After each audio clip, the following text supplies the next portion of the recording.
भैया, ये मेरी पहली सैलरी। तो तू ये मुझे क्यों दे रहा?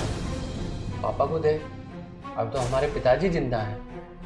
आप भी तो मुझसे बड़े हो और हमारे लिए तो आप ही पिता समान हो।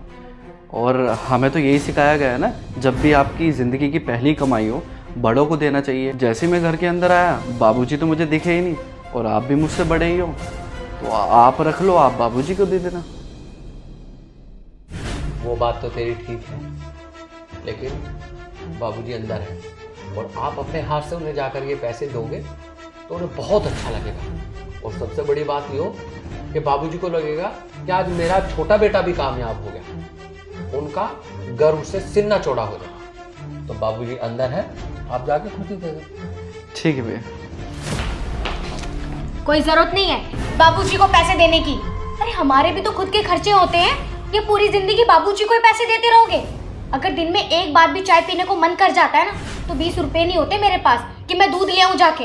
और अगर बाबूजी से पैसे मांगती हूँ तो वो तो बोल देते हैं, अरे सुबह तो पिए चाय, अब क्या जरूरत है? मेरे घर तक की बातें उठा देते हैं कि तेरे मायके में तो गर्म पानी भी पीने को नहीं मिलता था और यहाँ इन महारानी को 10-10 बार चाय चाहिए। और मेरी बात लो, तुम कान खोल के सुन लो, ये पैसे ना मैं किसी को नहीं दूंगी, ये मेरे आदमी की कमाई है। ये पैसे मैं बाबूजी को ही दूंगा, ये मेरी ज़िंदगी की पहली कमाई है।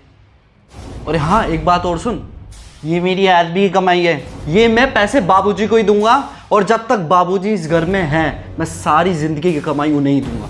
अरे सुनो, मेरी तो कभी ये आदमी सुनता ही नहीं है, हमेशा बाबूजी भैया।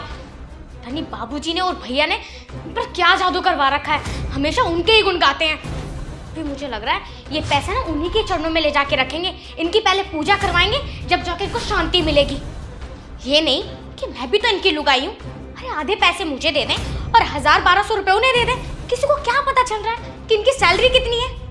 लेकिन नहीं, सारे पैसे उन्हें देंगे।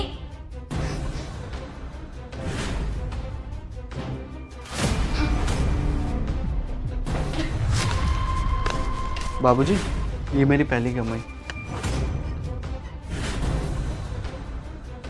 क्या हो रहा? अरे हो कुछ नहीं रहा है, छोटे को आज पहली सैलरी मिली है।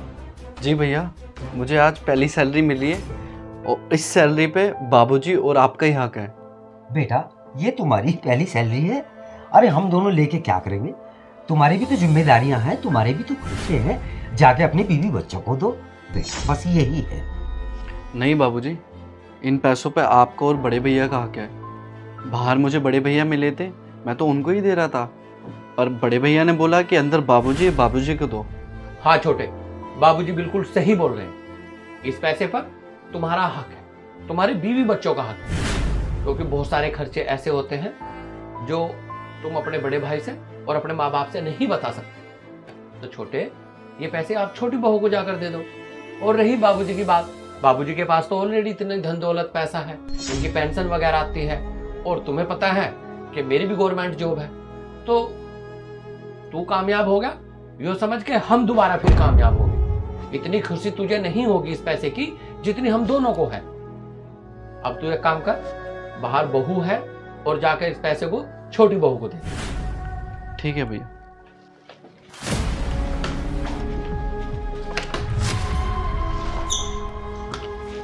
ले पैसे और खा ले इन्हें। बाबूजी ने और बड़े भैया ने बोला है कि जाके छोटी बहू को पैसे दो, वो हमें अपने बच्चों की तरह मानते हैं। और एक तू है, तूने कभी इस घर को अपना माना है? कभी माना है तूने इस घर को अपना? मुझे तो लगता है तू अपनी हरकतों से इस घर को उजाड़ के एक दिन अपने आप को और मुझे बर्बाद कर देगी। सॉरी हिमांशु, मुझे सच में पता नहीं था कि बड़े भाई साहब और बाबूजी हमसे इतना प्यार करते हैं। मुझे कभी मालूम ही नहीं था, तो मुझे माफ कर दो। मैं आगे से ऐसी हरकत कभी नहीं करूंगी। और ये लो पैसे, मुझे 1 रुपया भी नहीं चाहिए। ये सारे पैसे ना बड़े भाई साहब को या बाबूजी को जाके दे दो। इससे तो बहुत बड़ी गलती हो गई। मैंने उनके बारे में कितना गलत सोचा और उन्हें कितना गलत कहा। वो तो मुझे अपनी बच्ची की तरह प्यार करते हैं और मैं उनसे कितनी नफरत करने लगी थी। सच में हिमांशु, मैं आगे से ऐसा कभी नहीं करूंगी। प्लीज मुझे माफ कर दो। ले पकड़ पैसे और माफ तो मुझे कर यार, खा इन पैसों को।